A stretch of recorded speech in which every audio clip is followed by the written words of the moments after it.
Hey guys, I'm just going to be doing a quick review on my new Zippo I got. I got it a couple weeks ago.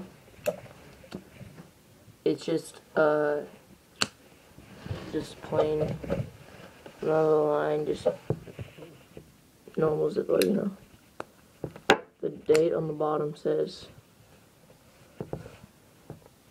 A12 Bradford, PA, made in USA. So, and then the inside, on the insert, it matches the same. It says, I don't think you can see that because of the reflection, but it says A12, which means January 2012. So, yeah.